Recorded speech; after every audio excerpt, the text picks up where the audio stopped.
Once upon a time, in a land called Canaan, there was a man named Isaac. Isaac had 2 sons, Esau, the older one, and Jacob, the younger one. Esau was strong and a skilled hunter, while Jacob was quieter and liked to stay at home. Even though Esau was born first, Jacob wanted something Esau had, the blessing that would make him the leader of the family. One day, Isaac grew old and his eyes became weak. He knew it was time to give Esau his blessing. So he called Esau and said, "Go out and hunt some wild game, prepare a meal for me, and I'll give you my blessing." But Jacob wanted that blessing for himself. With the help of his mother, Rebekah, Jacob tricked Isaac. Rebekah cooked a meal that tasted just like the one Isaac loved, and Jacob put on Esau's clothes and covered his arms with goat skins to make him feel hairy like his brother. Isaac was confused because the voice sounded like Jacob's, but the touch felt like Esau's. He didn't know what to think, but in the end, Isaac gave Jacob the blessing meant for Esau. When Esau returned and found out what had happened, he was furious. He wanted to kill Jacob,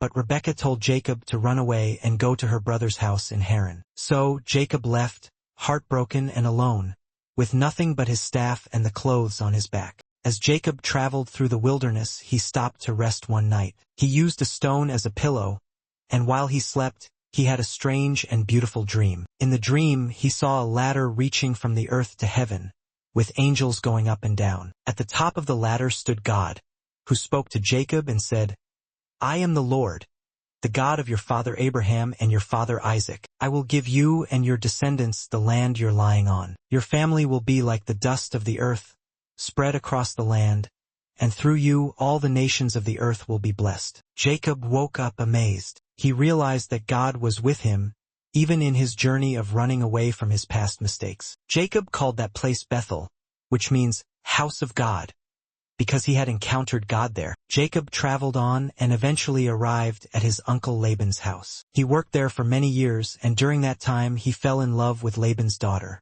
Rachel. But Laban tricked Jacob just like Jacob had tricked his father. On his wedding night, Laban switched Rachel with her sister Leah. Jacob worked another 7 years to marry Rachel, the woman he truly loved. Over time, Jacob had 12 sons, who would become the leaders of the 12 tribes of Israel. Through all the ups and downs, Jacob learned many lessons about trusting God and the consequences of his own choices. Eventually, God changed Jacob's name to Israel, which means he struggles with God. Jacob, now Israel, became the father of a great nation, just as God had promised. Jacob's life was full of struggles, but it was also filled with blessings. His story teaches us that even when we make mistakes and face challenges, God is still with us. He has a plan for each of us, and he can turn our failures into something beautiful if we trust him. Just as God was faithful to Jacob, he is faithful to us, guiding us through life's journeys and promises.